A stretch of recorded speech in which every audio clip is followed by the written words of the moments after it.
go there in 66 village. So I heard that this is this day morning. Oh, so after? Ah, right. May darating daw na position. Thursday. Yun nga, 26. No, I heard that this is a holiday. Na? Not sure? Hindi mo nasabi. Keep up. Hindi mo nagsabi sa amin. Search na. Okay. Tuesday, papasok on Tuesday. When you know that, let me know. Send me a message. Okay.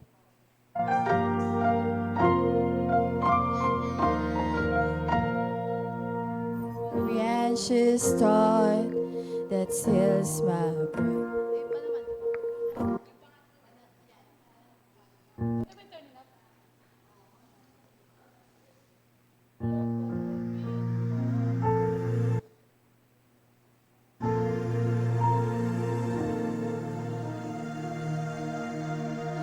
Ang puso ko'y dinudulog sa'yo, nagpapakumbaba, nagsusumamo, paging dapatin mo. Ikaw ay mamasdan, makaniga at sa'yo ay pumisan. Ang puso ko'y dinudulog sa'yo, nagpapakumbaba, nagsusumamo, paging dapatin mo. Ikaw ay mamasdan, makaniga at sa'yo ay pumisan. Loobin mo ang buhay ko'y maging banal mong tahanan. Lutlot ka ng iyong wagas na pagsinta. Daluyan ng walang hanggang mga papuri pagsamba. Maghari ka, O Diyos, ngayon at kailanman.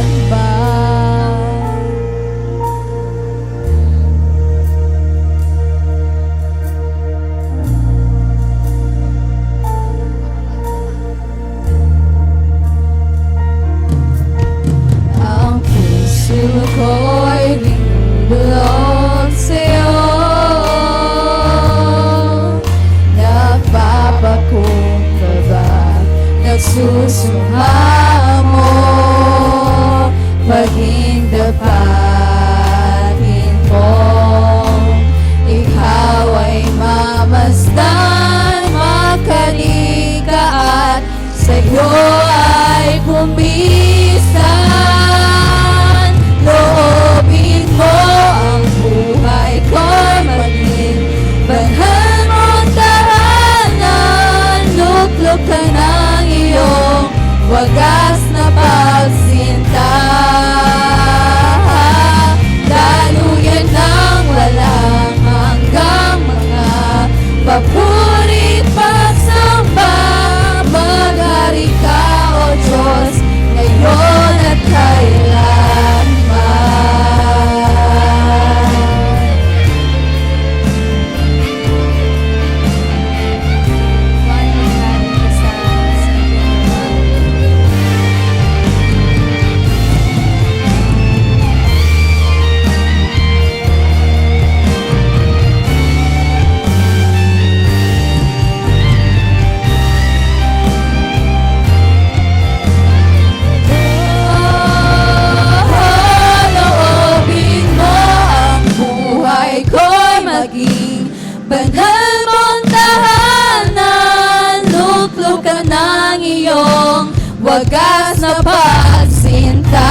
pagsinta. Daluyan ng walang hanggang mga papuri pagsamba. Maghari ka, O Diyos, ngayon at kailanman.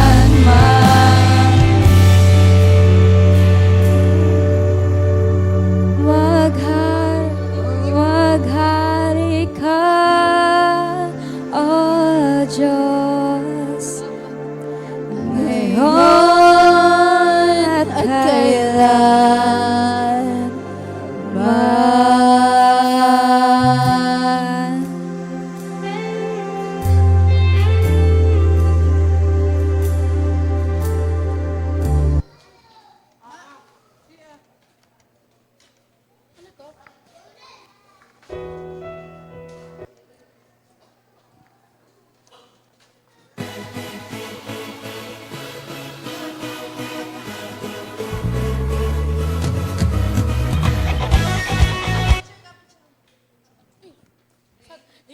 May mabidyo pala ako dito sa Sid, no? Sorry.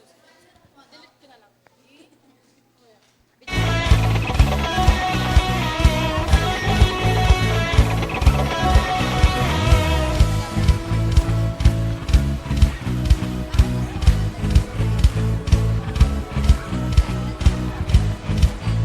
Over everything, you are seated in our praise.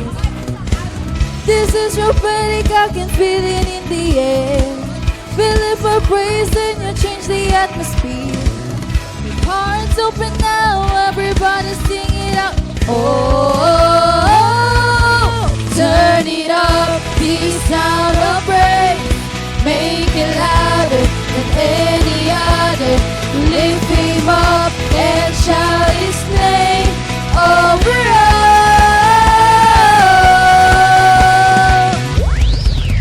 As we praise, where I can feel the change, as your presence now invades.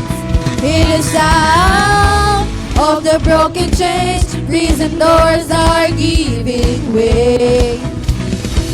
This is prophetic, I can feel it in the air. We lift our praise and you change the atmosphere. With hearts open now, everybody sing it out. I am free. Turn it up, the sound of praise. Make it louder than any other.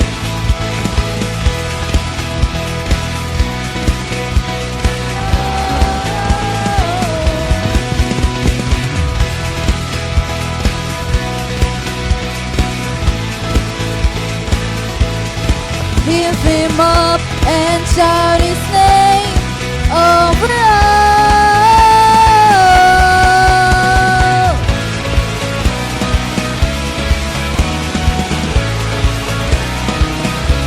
Our praise goes up, your rain comes down. Our praise goes up, your rain comes down. Our praise goes up, your rain comes down. Our praise goes up, your rain comes down. We shout our praise, we celebrate, King of glory entering. You are riding on our praise, oh Lord. So turn it up, the sound of praise. Make it louder than any other. Lift him up and shout his name over all. Turn it up, the sound of praise.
할렐루야.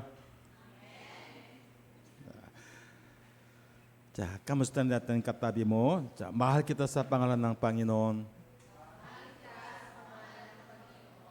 Pinagpapala kita sa pangalan ng Panginoon. Ikinagagala kitang makilala ngayon.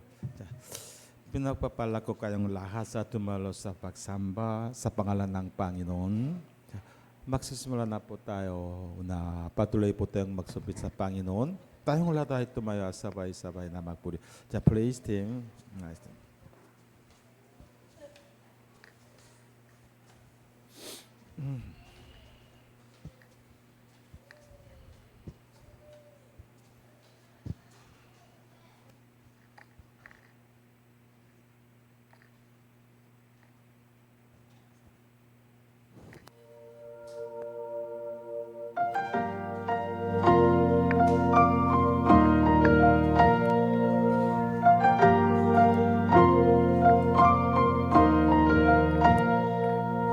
Every anxious thought that steals my breath, it's a heavy weight upon my chest. As I lie awake and wonder what the future will hold, help me to remember that you're in control. You're my courage when I'm worried in the dead of night. You're my strength 'cause I'm not strong enough to win this fight. You are greater than the battle raging in my mind. I will trust you, Lord. I will fear no more. I will lift my eyes. I will lift my cares. Lay them in your hands. I leave them there. When the wind and waves are coming, you shelter me.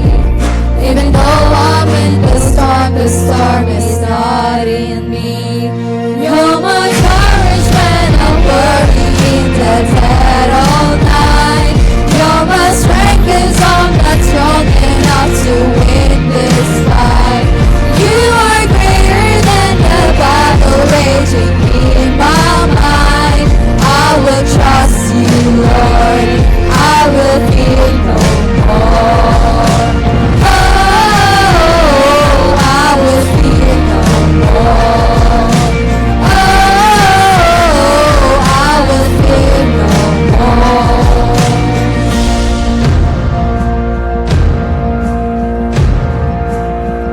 No power comes against me, 'cause you have overcome. No darkness can overwhelm me, 'cause you already won. No power that comes against me, 'cause you have overcome. No darkness can overwhelm me, 'cause you already won. Come my courage when I worry in the dead of night. You're my strength 'cause I'm not strong enough to win this fight. You are greater than the battle raging in my mind. I will trust you, Lord. I will fear no more. Oh, I will fear no more. Oh, I will fear no more. Oh, I will fear no more. Oh, I will fear no more. Amen.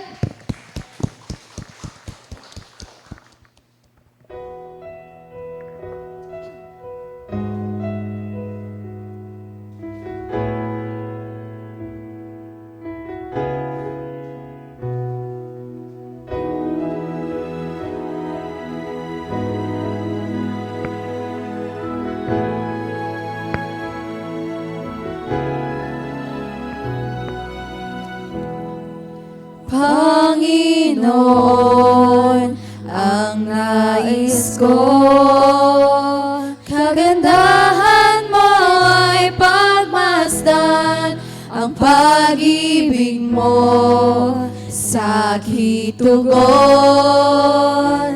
kailan may di pababayaan sa'yo lamang matatagpuan sa'yo lamang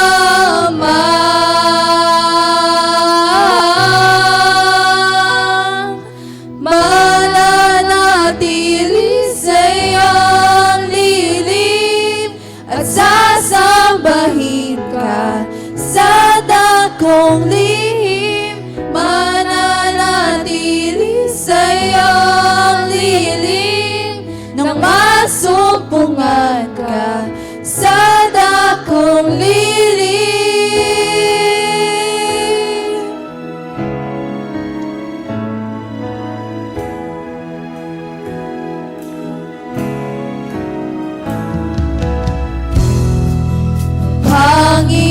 Panginoon, ang ngalan mo ay kalinga at sandigan ko, di nagbabago. Pangako mo, salita mo'y panghahawakan sa'yo lamang matatagpuan sa'yo lamang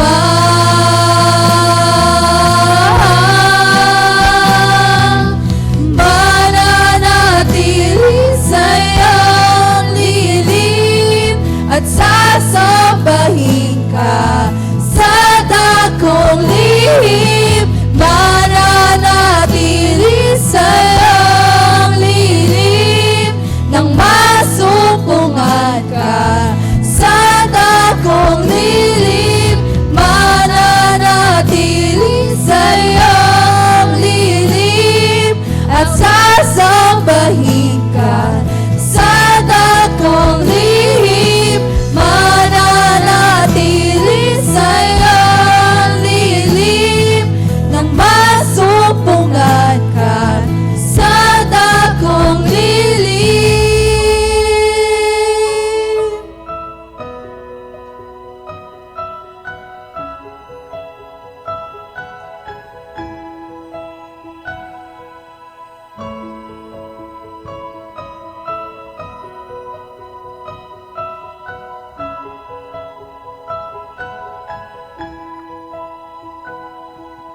Ang pagpuri ko ay tanging sa'yo, sa'yo lamang iniaalay, O Panginoon. Ang puso ko'y sa'yo magpakailanman. Ang pagpuri ko ay tanging sa'yo, sa'yo lamang iniaalay, O Panginoon. Ang puso ko'y sa'yo magpakailanman. Ang pagpuri ko ay tanging sa'yo, sa'yo lamang iniaalay, O Panginoon. Ang puso ko'y sa'yo magpakailanman, mananatili sa iyong lilim nang masumpungan ka sa dakong lilim, mananatili sa iyong lilim at sasambahin ka sa dakong lihim, mananatili sa iyong lilim nang masumpungan ka sa dakong lilim, mananatili sa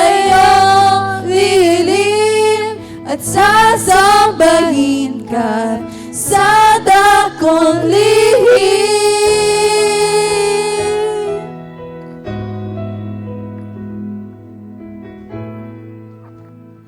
Amen.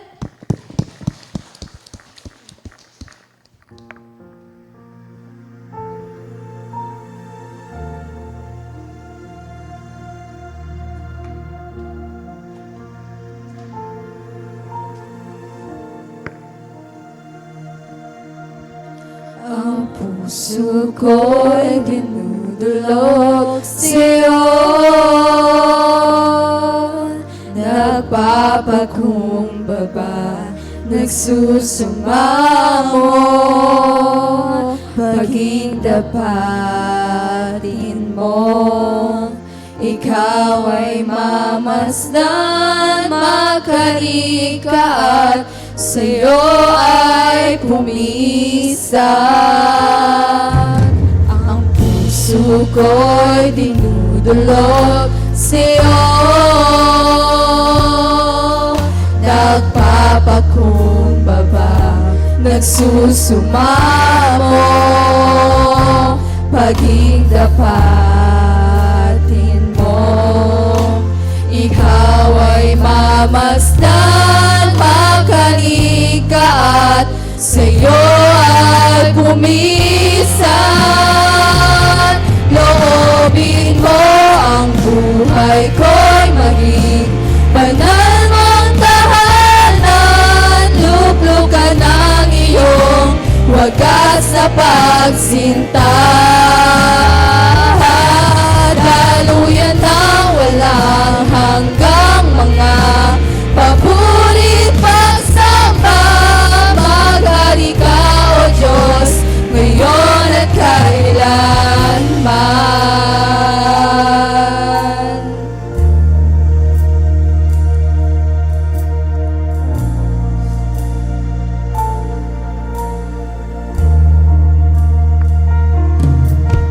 Ang puso ko'y dinudulog sa'yo,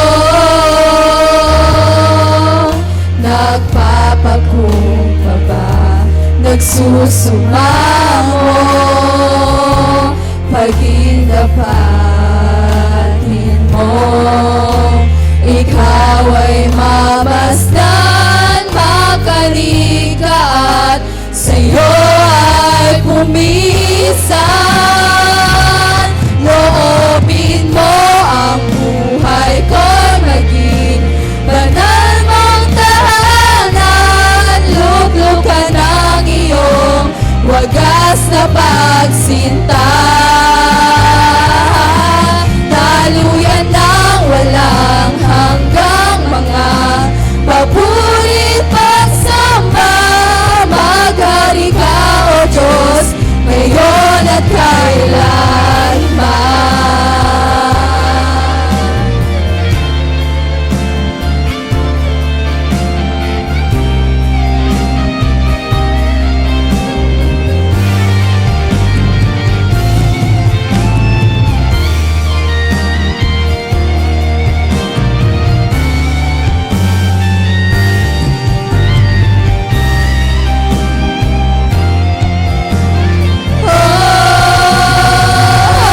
Loobin mo ang buhay ko'y maging banal mong tahanan. Luklukan ang iyong wagas na pagsinta.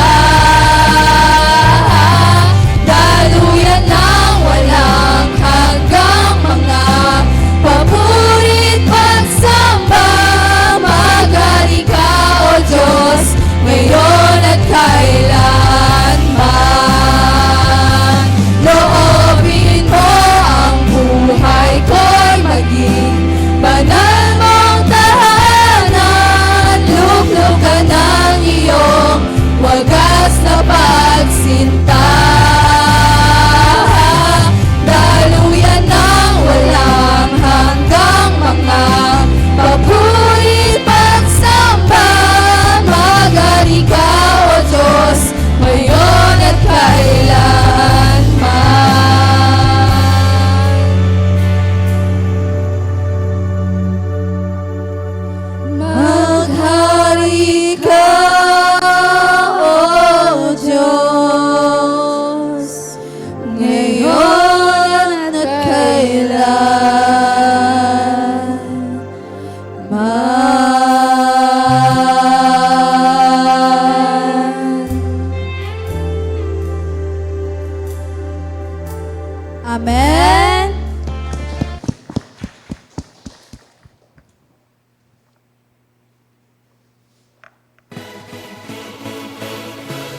are here. As we lift you up, you are riding on our praise. Be enthroned over everything, you are seated in our praise. This is prophetic, I can feel it in the air. We lift our praise and you change the atmosphere. With hearts open now, everybody sing it up. Oh, turn it up, this sound of praise. Make it louder than any other. Lift him up and shout his name over us. As we praise, well, I can feel the change as her presence now invades.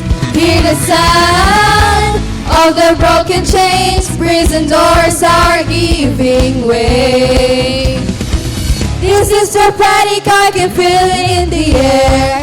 We lift our praise and you change the atmosphere. With hearts open now, everybody sing it out. I am free. Turn it up, this sound of praise. Make it louder than any other. Lift him up and shout his name over us. Turn it up, this sound of praise. Make it louder than any other. Lift him up and shout his name over us.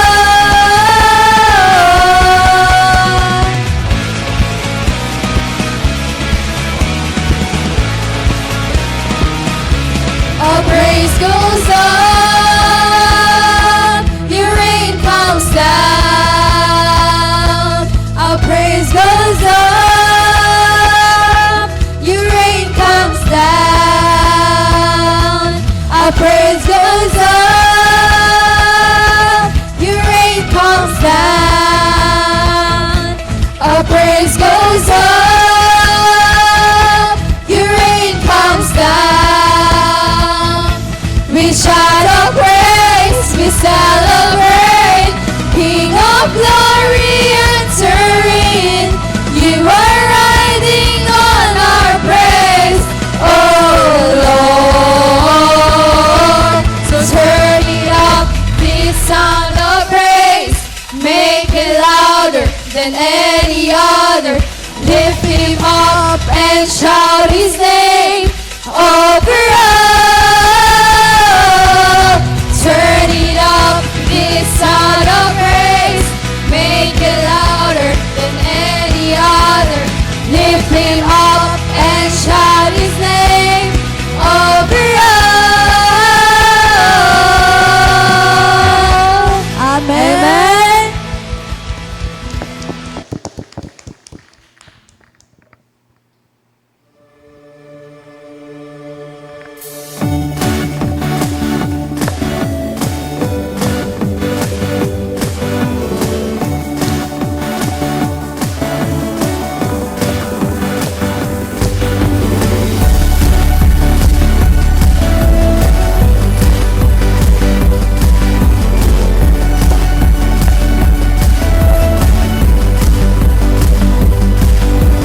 I got a river of living water, a fountain that never will run dry.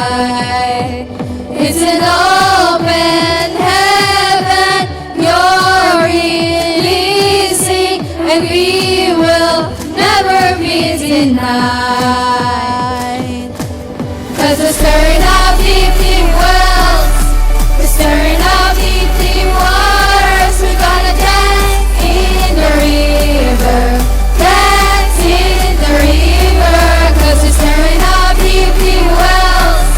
We're stirring up deep, deep waters. We're gonna jump in the river. Jump in the river. He cries out, he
he goes to the left, then we go to the left. And if he goes to the right, then we go to the right. We're gonna jump, jump, jump, jump in the river. Jump, jump, jump, jump, everybody. If he goes to the left, then we go to the left. And if he goes to the right, then we go to the right. We're gonna dance, dance, dance, dance in the river. Dance, dance, dance, dance, everybody. If he goes to the left, then we go to the left. And if he goes to the right, then we go to the right. We're gonna shout, shout, shout, shout in the river. Shout, shout, shout, shout. Deep cries out to you.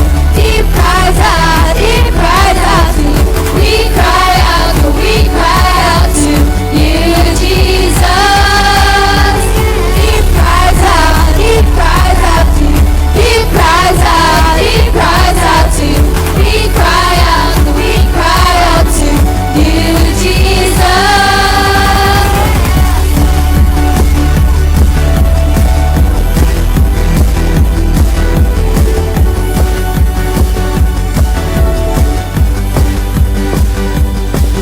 Amen.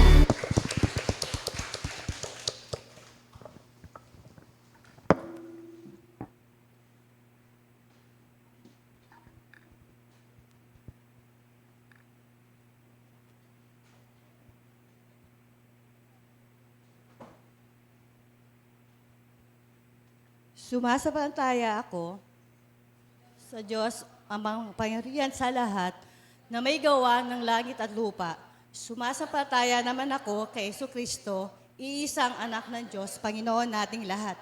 Nagkataong tao siya, lalang ng Espiritu Santo, ipinanganak ni Santa Maria ang Birhen, pinagpakasakit ni Poncio Pilato, ipinako sa krus na batay inilibing. Nanaog sa kinaroonan ng mga yumao na may 3 araw na buhay naman uli. Umakyat sa langit, naluklok sa kanang Diyos amang makapangyarihan sa lahat, doon matmumulat paririto at maghuhukom sa mga nangabuhay at namatay na tao. Sumasampalataya naman ako sa Diyos Espiritu Santo, sa banal na simbahang universal, sa kasamaan ng mga banal, sa patawaran ng mga kasalanan, at sa pagbuhay ng muli ng mga mamatay na tao, at sa buhay na walang hanggan. Amen!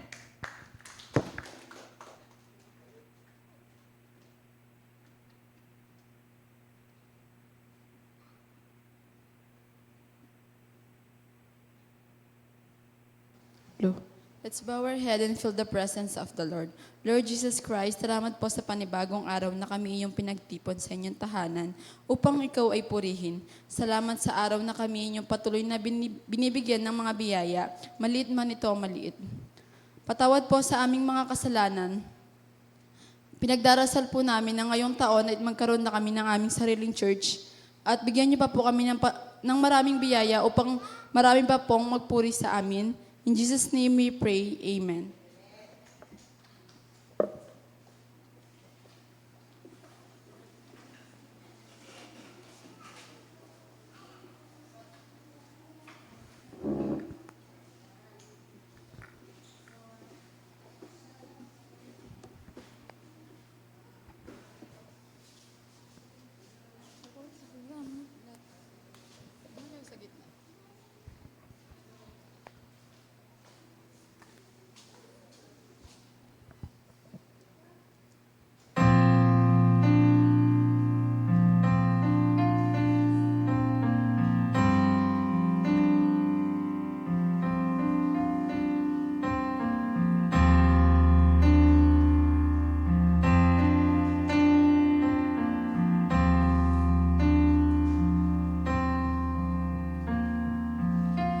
Under your grace, your mercy amazes me. Under your wings, your shadow covers me. Your promise of love, where my heart is safely undone. Speak to me, Lord, your servant is listening. Over the noise, I hear you whispering, my hope has come, and my heart is safely undone.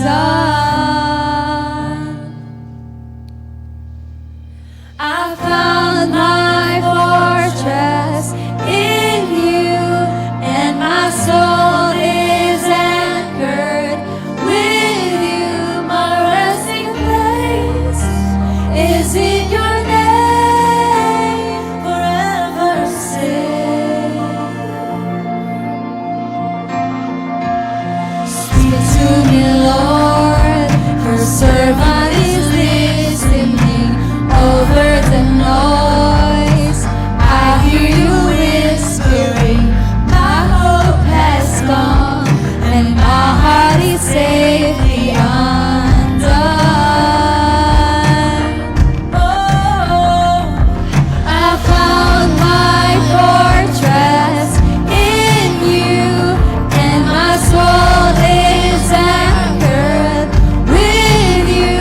My resting place is in your name.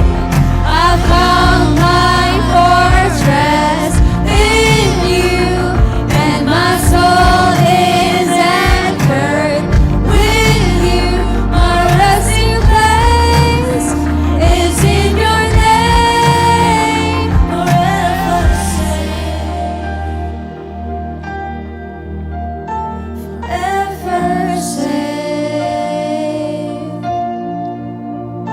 forever saved.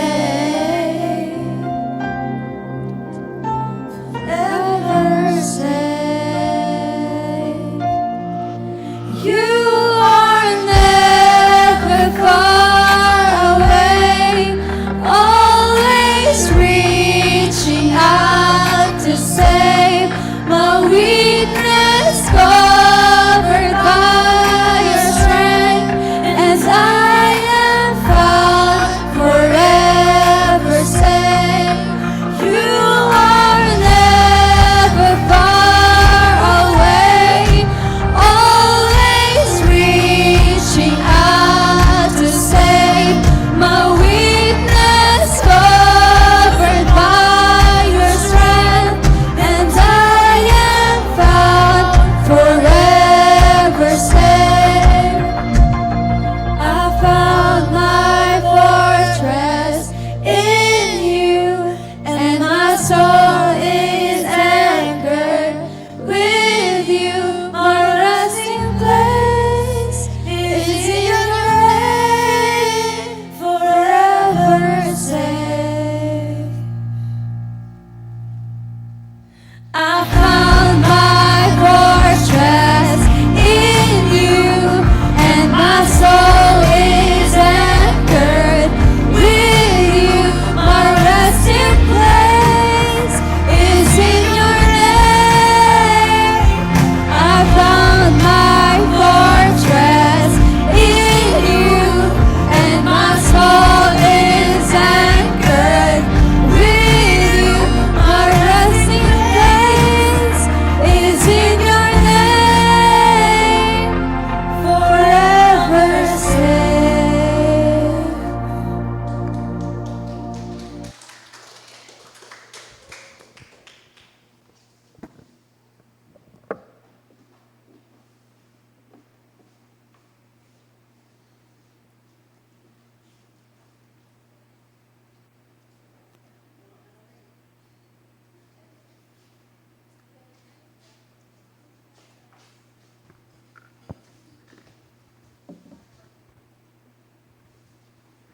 Paggalugad sa Kredo ng Apostol.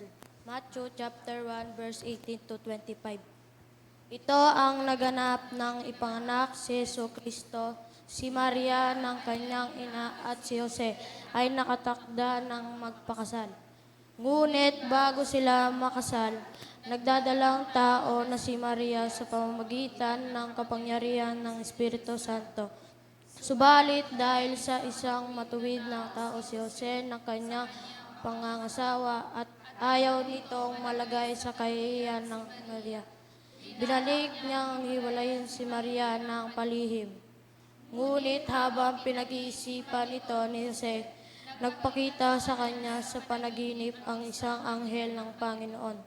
Sinabi nito sa kanya, Jose, anak ni David, huwag kang matakot na pakasalan si Maria, sapagkat ang sanggol na dinadala niya ay mula sa Santo. Magsisilang siya ng isang batang lalaki at Jesus ang ipinangalanan ng sanggol, sapagkat ililigtas niya ang kanyang bayan sa kanilang mga kasalanan.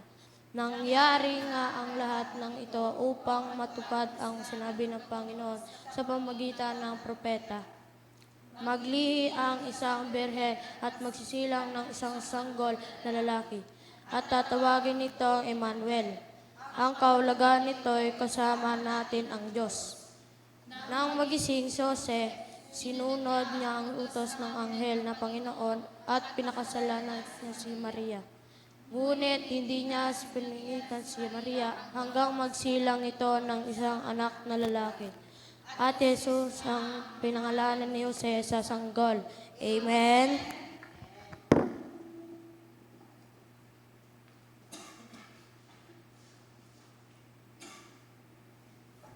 Haleluya. Kamusta na natin ang katabi mo? Mahal kita sa pangalan ng Panginoon. Mahal kita sa pangalan ng Panginoon. Pinagpapala kita sa pangalan ng Panginoon. Pinagpapala kita sa pangalan ng Panginoon. 우리가 지난주 달란트 시장을 은혜 가운데 잘 마쳤습니다. Noong nakalaang linggo, natapos natin ng maayos at puno ng biyaya ng talent market. 여러분은 탤런트 마켓이 즐거웠었나요? Natuwa ba kayo sa talent market? Masaya ba kayo? 탤런트 시장을 열어주신 하나님께 우리 감사의 박수를 올립니다. Magbigay po tayo ng palakpak ng pasasalamat sa Diyos na nagbigay daan upang may sagawa natin ng talent market. Hallelujah. 또한 달란트 시장을 열어주신 우리 행복한 선교교회 우리 정승호 목사님과 또 성도들에게도 우리 감사의 박수를 드리겠습니다. At magbigay rin po tayo ng palakpak ng pasasalamat kay Pastor Jungsung ng Happy Mission Church sa lahat ng mga miyembro ng kanilang simbahan na tumulong upang mag-hanap ng talent market. Hallelujah. Okay. Sa pagsisimula ng 2026, patuloy nating pinag-aalala ng kredo ng mga apostol. Ngayon ay bahagi ng ikatulong pagtatapot ng pananampalataya. Mag-aring medyo seryoso at hindi ganoon kasaya ang sermon ngayon. Ungit, kailan nating malinaw na maunawaan kung bakit tayo nagsisimba at bakit tayo naniniwala kay Jesus. Kaya kahit medyo nakakaantok o hindi kaanong exciting, kailangan nating pakinggan ang sermon na ito. Para sa inyong tamang pananampalataya, mangyaring makinig po kayo ng mabuti at mag-focus. Ang ikatulong pagtatapat ng kredo ng mga apostol ay tungkol sa kapang-anakan ni Jesus. Ang kredo ng mga apostol ay isang pagtatapat ng pananampalataya na nagbibigay daan sa atin na makaloon ng tamang pananampalataya. Ito ay medyo mahirap. Ungit ito ay isang bagay na dapat mong matutunan at malaman. Hindi ito magiging masaya. Ungit sana ay makinig kang mabuti at makaloon ng tamang pananampalataya. Ang lahat ng pinakamahalagang doktrina na bumubuho sa batayan ng Christianity ay mga doktrina tungkol kay Jesus. Ipinapakita nito kung kaano kaalaga ang doktrina ni Jesus. Ang pamantayan para sa pagkilala sa karamihan ng mga maling pananampalataya ay tinutukoy sa doktrina ni Jesus. Nakalaan sa mga pagtatapat tungkol kay Jesus, pinag-alala natin ang pag-amin ng paniniwala sa kaisa-isang anak, ang ating Panginoon Kristo. Ngayon, pag-aalala natin ang susunod na pagtatapat, nakatawang tao siya lalang ng Espiritu Santo. Ipinanganak ni Santa Mariang Birhen. Itong pagtatapat ng pananampalataya ay nangangahulugan na si Jesus ay ipinang-anak ng isang birhen na hindi nakakilala ng isang lalaki. Patunayan muna natin ang katotohanan. Ito ayon sa Biblia. Ang mga banal na kasulatan na nagpapatotoo sa kapang-anakan ni Jesus ng isang birhen ay matatagpuan sa maraming lugar. Kabilang sa mga ito, ang salitang kumakatawan sa Matthew chapter 1 verse 18 to 25 at Luke chapter 1 verse 26 to 38 na mababasa natin ngayon. Ang dalawang teksto ay malinaw na nagpapatotoo na si Jesus ay ipinaglihi sa pamamagitan ng Espiritu Santo sa katawan ng Birhen Maria. Tingnan muna natin ang Matthew. Sa teksto ngayon, hindi alam ni Joseph na si Maria ay ipinaglihi sa pamamagitan ng Espiritu Santo noong una. Kaya, nang malaman ni Maria na siya ay nanganganak, siya ay magabak. Sa panahong ito, si Joseph ay katipan kay Maria. Ang pakikipag-ugnayan ay hindi kasal, ungit ang estado ng pagpapasya na magpakasal. Sa ating panahon, ito ay pakikipag-ugnayan. Sineseryoso ng mga Hudyo ang pakikipag-ugnayan. Ito ay hindi isang kasal sa mga tuntunin ng isang pangako sa harap ng Diyos. Ungit sa marami-parami ito ay tulad ng isang kasal. Naging legal silang mag-asawa. Kaya narehistro sila bilang mag-asawa sa rehistro ng pamilya. At kahit na tinawag nila ang isa't isa, tinawag silang mag-asawa. Kaya, nang pumunta si Joseph sa Bethlehem, ang kanyang bayan, upang irehistro ang rehistro ng kanyang pamilya, sinamahan siya ni Maria, ang kanyang kasintahang babae. Sa ganitong sitwasyon, nabuntis si Maria. Lahat, isipin nyo, kaano kaya ang pag-aalala ni Joseph? Lumalaki ang tiyan ng fiance niya kahit hindi pa niya ito naahawakan. Kung sinabi lamang si Joseph na hindi kanya ang anak ni Maria, si Maria ay babatuin hanggang mamatay dahil siya ay nagiging isang babaeng nangangalo niya. Ungit hindi yon magagawa ni Joseph. Ungit hindi niya kayang mabuhay kasama siya. Sinabi sa Biblia na pagkatapos ng maraming pagsasaalang-alang, nagpasya siyang tahimik na wakasan sa ang relasyon nila ni Maria.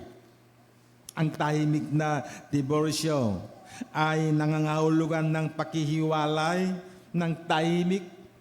Siguro naisip ni Joseph na kung tahimik siyang diborsyo, mapapang-asawa ni Maria ang ama ng bata ng legal at mamuhay ng maayos ng walang parusa. Isang araw ay nagpakita ang isang anghel ng Panginoon at nagsabi, Joseph, anak ni David, huwag kang mangamba sa pagtanggap kay Maria na iyong asawa, sapagkat ang kanyang tinadalang tao ay sa Espiritu Santo. Ang anak ni Maria ay pinaglihi sa pamamagitan ng banal na Espiritu. Kaya't sinabi niyang tanggapin siya nang walang pag-alinlangan. Kaya naniniwala si Joseph sa mga salita ng anghel at pinabalik si Maria. Sa Luke, sinabi ng isang anghel kay Maria na maglilihi siya ng isang bata sa pamamagitan ng banal na Espiritu. Ang anghel Gabriel ay nagpakita kay Maria sa pang-inip at nagsabi, mag-alak ka, ikaw na totoong pinakamamahal. Ang Panginoon ay sumasayo. Natakot si Maria. Balisa si Maria. Sinabi ng anghel kay Maria, maglilihi ka sa iyong tiyan at manganganak ka ng isang lalaki. Nagtanong si Maria, paanong mangyayari ito sa ako'y hindi nakakakilala ng lalaki? Hindi ba makatuwirang manganak ng isang lalaki kung hindi siya maging malapit sa isang lalaki? At noon, nagsalita ang Diyos sa pamamagitan ni Gabriel. Bababa sa iyo ang Espiritu Santo at lililiman ka ng kapangyarihan na kataas-taasan. Ito ay sa pamamagitan ng kapangyarihan ng banal na Espiritu na ito ay nangyayari. Tingnan ni Maria ang mga salita ng anghel bilang sila. At ipinanglihi niya si Jesus. Sa 2 verse na Biblia ay nagpapatotoo na ipinaglihi ni Maria si Jesus sa pamamagitan ng kapangyarihan ng banal na Espiritu. Kahit na hindi pa siya naging malapit sa isang lalaki. Pero maraming tao ang nagsasabi ng walang kapalalakan tungkol sa birhen na kapang-anakan ni Jesus. Ang isang babae ay hindi makaaring manganak ng isang bata ng mag-isa. Isa itong kwentong impossible, siyentipiko. Kaya hindi sila maniwala dito. Maraming mga tinatawag na theologian ang hindi rin naniniwala dito.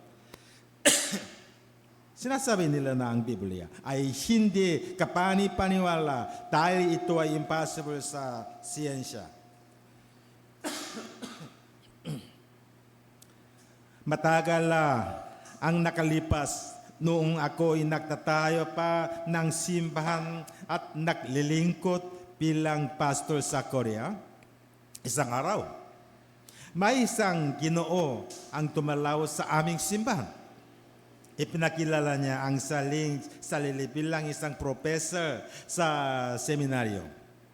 Ungit sinabi niya, isa akong professor sa seminaryo, pero hindi ako makapaniwala sa Biblia. Tinanong ko siya, kung kayo ay isang professor sa seminaryo, bakit hindi ninyo mapaniwalaan ang Biblia? Sumagot siya, hindi ko ito mapaniwalaan dahil masyadong marumi ang laman nito. Sabi niya, sa Biblia, kaya nang alam natin, may mga kwento ng pang-alunya, mga kwento ng pag-aaway ng makakapatid, mga kwento ng pagpatay at kalaasan nakasulat ang lahat ng malinaw at totoo. Kaya ang tanong niya, kung ito ang salita ng Diyos, bakit puno ito ng ganitong mga maluluming kwento? Dahil dito, sinabi niyang hindi niya kayang paniwalaan ang Bible. Kaya ako'y sumakot sa kanya ng ganito, hindi ba dahil doon, mas lalo nating magpakakatiwalaan ang Biblia Ang Biblia ay hindi isang aklat na pumili lamang ng magagandang kwento at inayos para magmukhang perfecto. Sari, isinulat nito ng tapat ang tunay na nangyari sa lugar kung saan kumilos ang Diyos. Kaya hindi ba mas totoo ito? Hindi ba mas eksakto ito? Ano sa tingin ninyo? Kung puro magagandang kwento lamang ang pinili at isinulat, iyon ba talaga ang magiging salita ng Diyos? Hindi lamang magagandang kwento ang inilagay ng Diyos sa Biblia, kundi ang katotohanan mismo ng malinaw at tumpak. Kaya mas lalo ko itong pinaniniwalaan. Kaya mas lalo ko itong pinaniniwalaan. Ano sa tingin ninyo? Kaya mas lalo ko itong pinaniniwalaan. Ang ilang mga intellectual ay nakaupo na tinatalakay ang kanilang mga issue sa reliyon. Sabi ng isang tao, nagsisimba ako ng nagbabasa ng Biblia dahil ito daw ay salita ng Diyos, pero maraming bahagi sa Biblia ang nagiging sani ng pagtanggi ng aking puso dahil napakaraming kwento ng mga paranormal accounts.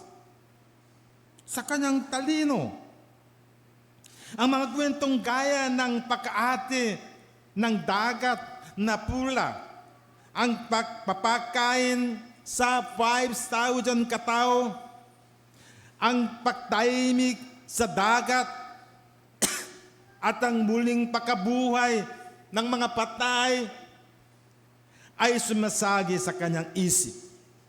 At hindi siya magkapaniwala sa mga ito. Dapat niyang ipinagtapat na wala siyang pagnanais na magbasa ng Biblia dahil ang mga himalang ito ay bumabagabag sa kanya. Ang iba ay nagsabi ng mga katulad na bagay. Kayon pa man, nagsalita ang isang tao na nakinig lamang ng walang sinasabi. Sabi niyo na hindi kayo makapaniwala sa himala, pero ang personal experience ko ay ganito. Para sa isang hangal na tulad ko na maniwala kay Jesus at maging isang bagong tao ay isang malaking himala mismo. Hindi na kailangan pag-usapan ang iba pang mga himala. Ito ay isang himala na naniniwala ko kay Jesus. Dahil alam ko ito at binabasa ang Biblia. Hindi ako mahirap maniwala sa mga himala saan man sa Biblia. Inamin daw niya ito.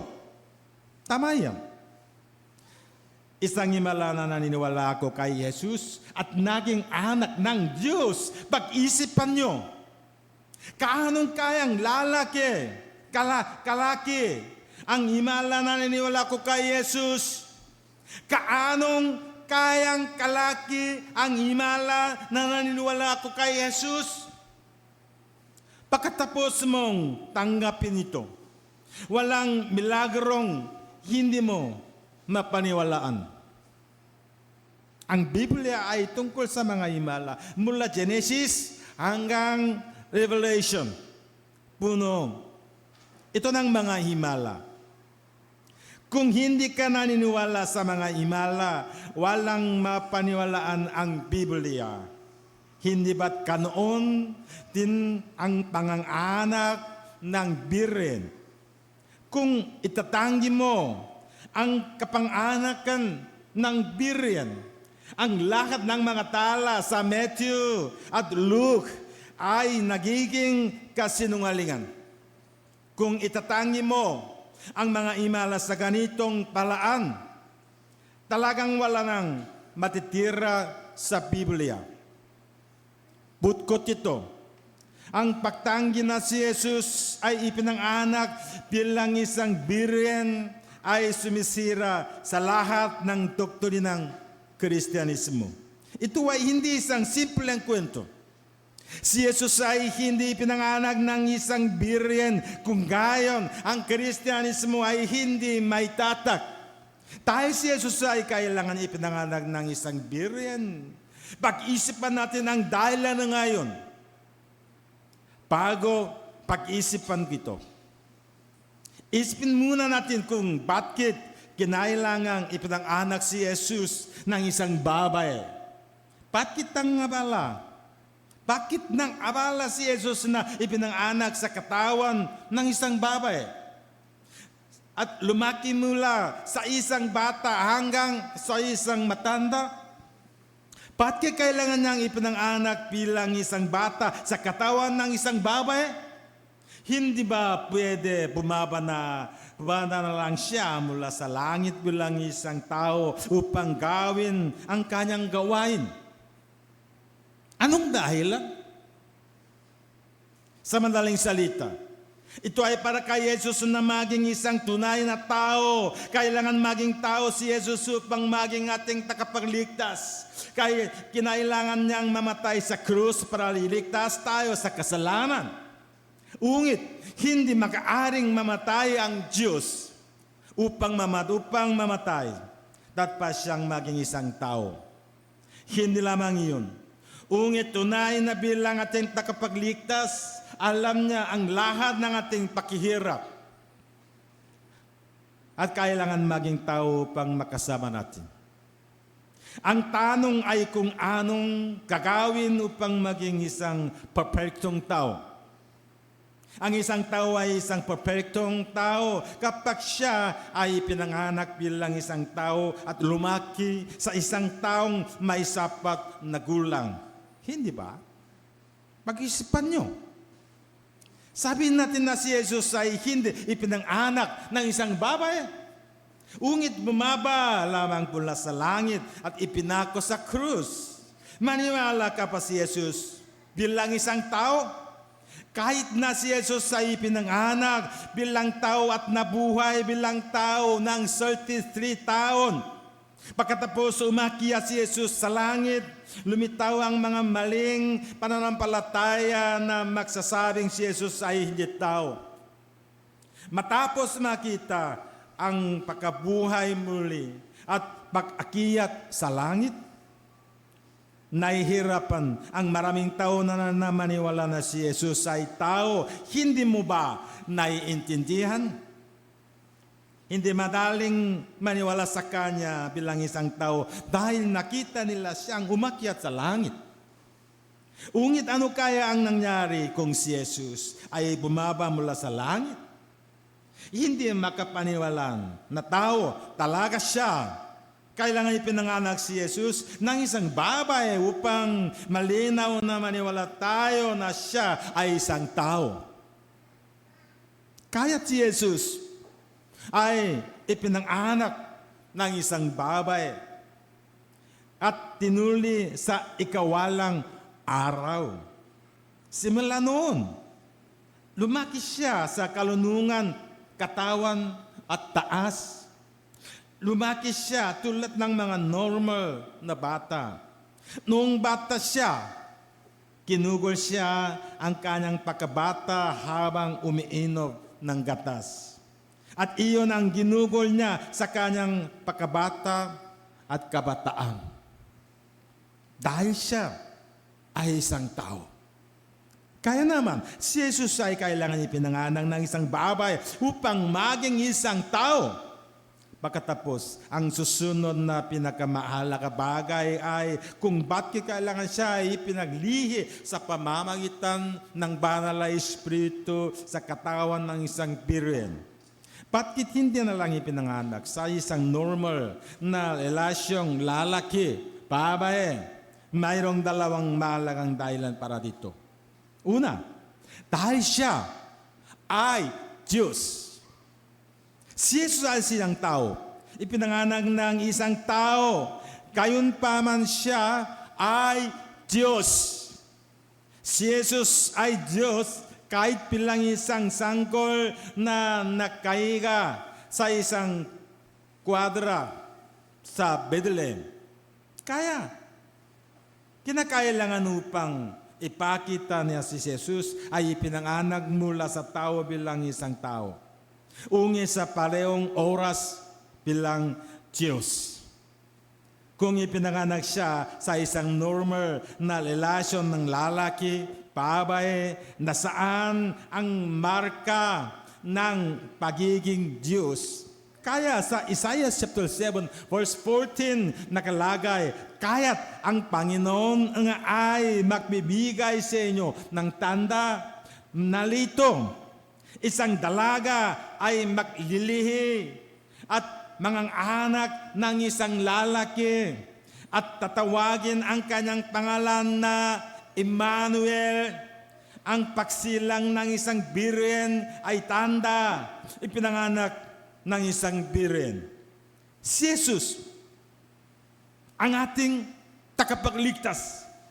Ito ang tanda ng Diyos. Ang pangalawa dahilan ay dahil siya ay walang kasalanan. Si Jesus ay isinilang bilang isang tao, ungit kailangan na wala siyang kasalanan dahil walang kapalit ang mga kasalanan ng makasalanan. Dahil dito, hindi ipinanganak si Jesus mula sa isang normal na relasyon ng lalaki, babae. Kapag pinag-uusapan natin ang kasalanan, nakikilala natin ang dalawang bagay. Ang isa ay ang self-crime na ginawa ko sa buhay ko. Ang isa ay ng original na kasalanan na pinanganak natin. Magtanong ako ng tanong sa inyo. Nakakasala ka ba dahil ikaw ay makasalanan? Ikaw ba ay makasalanan dahil ikaw ay nakasala? Alin ang tama? Dahil makasalanan kayo? Dahil nakagawa kayo ng kasalanan? Nakagawa kayo ng kasalanan dahil makasalanan kayo. Isipin nyo ang iyong kalanasan. Kapag tayo ay nakasala, nagsisi at muling nagsisi, malalaman natin na may isang alituntunin sa atin na nagiging sani ng ating pagkakasala. Napagtanto natin na may kapangyarihan tayong gawin tayong makasala. Sa madaling salita, napagtanto mo na ikaw ay ipinanganak na isang makasalanan mula nang ikaw ay ipinanganak. Ito ay original na kasalanan. Walang sino man sa mga inapo ni Adam ang mag-aaring malaya mula sa original na kasalanan ito. Dahil si Adam ang kinatawang ng buong sangkatauhan. Kung si Jesus ay dumating bilang isang inapo ni Adam, kahit si Jesus ay hindi mag-aaring malaya mula sa original na kasalanan. Sa madaling salita, kung si Jesus ay dumating bilang anak ng tao, kung gayon, si Jesus ay dapat ding makasalanan. Kaya, pagaman si Jesus ay dumating bilang isang tao, siya ay hindi dumating bilang isang inapo ni Adam. Si Jesus ay dumating bilang isang tao, ungi siya ay hindi isang inapo ng mga tao. Si Jesus ay dumating bilang isa pang kinatawan ng sangkatauhan. Siya ay dumating bilang kinatawan ng isang bagong sangkatauhan. Kaya naman, hindi mag-aaring isinilang si Jesus sa parehong paraan kung paano ipinag-anak ang mga inapo ni Adam. Kung ipinanganak siya sa ganung paraan, hindi siya mag-aaring maging isang bagong kinatawan. Kaya naman siya ay ipinanganak ng isang birhen sa pamamagitan ng Espiritu Santo. Kaya, ang pagtanggi sa birhen na kapang-anakan ni Jesus ay sumisira sa pundasyon ng Kristyanismo. Ang puntong ito ay dapat gawing malinaw. Mula sa puntong ito, masasabing ang katotohanan na si Jesus ay pinang-anak sa katawan ni Maria sa pamamagitan ng Banal na Espiritu. Ay nagtuturo ng tatlong bagay. Ang una ay nagpapakita na siya ay naging tao. Ang pangalawa ay nagpapakita na siya ay kahanap pa rin na Diyos.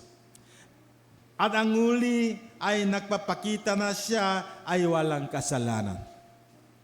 Kung pinagsama-sama, si Jesus ay isang taong walang kasalanan na palehong tao at Diyos sa palehong oras, si Jesus ay palehong kahanap na Diyos at kahanap na tao. Ang Diyos ay dumating bilang isang tao. Kaya nga si Jesus ay walang hanggang Diyos at walang hanggang tao. Si Jesus ay ipinaglihi sa pamamagitan ng Banal na Espiritu ay ipinang-anak ng Birheng Maria. Ang Diyos ay naging isang taong walang kasalanan. Naniniwala tayo dito. Naniniwala tayo dito. Si Jesus, ang isa na walang kasalanan, ay dumating sa pamamagitan ng katawan ng isang birhen upang iligtas tayo. Hindi mo alam kung gaano ito kapasalamat. Ang ngayon ay pinupuri natin siya at pinibigyan siya ng kaluwalhatian. Naway mapuno ng kahangahangang biyayang ito ang inyong mga puso. Hallelujah! So, manalangin tayo. Salamat sa pagbibigay ng biyaya sa salita ngayon. Mangyaring ipaalam sa amin kaagat ang tungkol kay Jesus. Tulungan mo kaming maunawahan kaagat si Jesus. Tulungan mo kaming maniwala kaagat kay Jesus. Kaya ayahan mo kaming makaloon ng tamang pananampalataya. Talangin namin sa pangalan ni Jesus. Amen. Ngayon ay oras para sa ating pagbigay ng offering. Habang tayo kumakanta, magbigay po tayo ng ating offering. Sa praise team.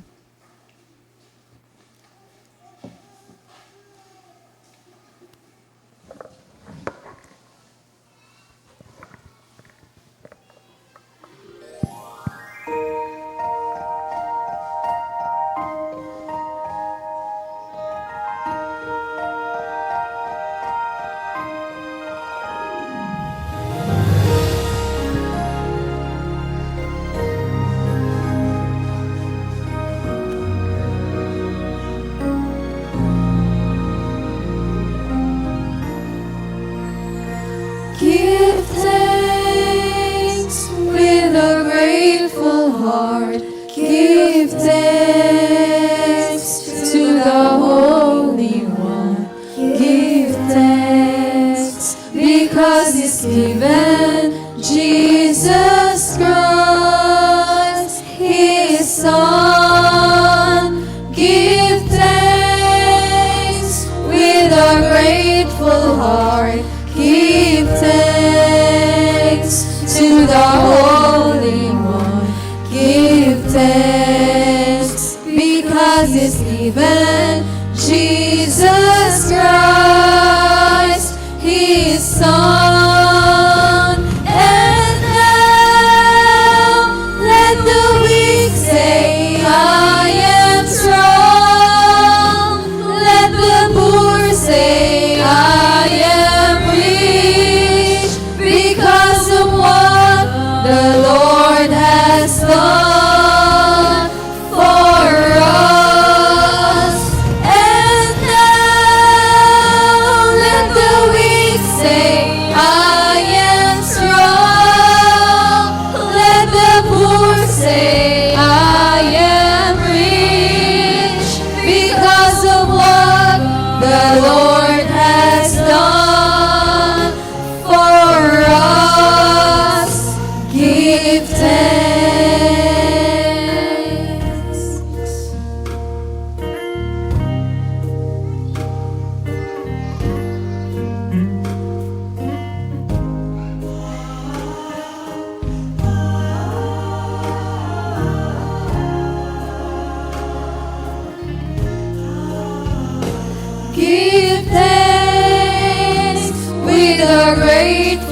heart give thanks to the Holy One. Give thanks because He's given Jesus Christ, His Son. And now let the weak say, I am strong. Let the poor say, I am rich because of what the Lord has done for us. And now let the weak say, I am strong. Let the poor say, I am rich because of what the Lord has done for us. Give thanks. Amen. Manalangin tayo para sa ating offering. Manalangin tayo. Salamat sa Diyos. Salamat sa pagpibigay sa amin ng mahalagang biyaya sa pamamagitan ng salita ngayon. Salamat sa iyong biyaya. Nag-aalay kami ng isang mahalagang regalo sa Panginoon. Kahit na napakaalaga ng biyaya na tanggap natin, masyadong maliit ang may bibigay namin sa iyo. Patawarin mo kami sa aming mga pakukulang. Bigyan mo ako ng biyayang hindi nakukulang para ipagpasalamat sa mas malalaking bagay. Inilagay ko ang aking puso dito at inilagay ko ang aking mga panalangin dito. Mangyaring tanggapin ang aming mga puso. Mangyaring sagutin ang aming mga panalangin. Talangin ko sa pangalan ni Jesus. Amen. Next benediction. Ang dakilang pag-ibig ni Yesu Kristo na nang mahal sa atin hanggang sa kanyang pagdadala ng krus at ang dakilang biyaya ng Diyos Ama na isinugo sa atin ang kanyang buktong na anak hanggang sa kamatayan at ang patnubay at kapangyarihan ng banal na Espiritu na ngayon pa paman ay kasama natin at namamahala sa ating mga buhay ay sumating lahat sa lahat ng miyembro ng Pinat Church na sa pamamagitan ng salita ngayon ay muling nagpasya na magkaroon ng bagong pananampalataya na sumunod at magpasyang maging tunay na mga anak ng Diyos at sa bawat panalangin na iniaalay ng may pananampalataya habang tumitingin sa Diyos at sa lahat ng pamilya ng mga mananampalataya at sa kanilang mga anak mula ngayon at magpakailanman ay sumainyo nawa. Amen. Okay, palapang Panginoon. Napagpala natin ang bawat isa. Pati natin ang ating mga katabi na ikaw ay anak ng Diyos. I bless you. Okay, likulan. Ikaw ay anak ng Diyos. I bless you. Okay, pagpalain natin ng bawat isa habang tayo ay nagpupuri. Tayong lahat ay tumaya sabay-sabay na magpuri. Pagpalain natin, puliin natin ang bawat isa. Hallelujah.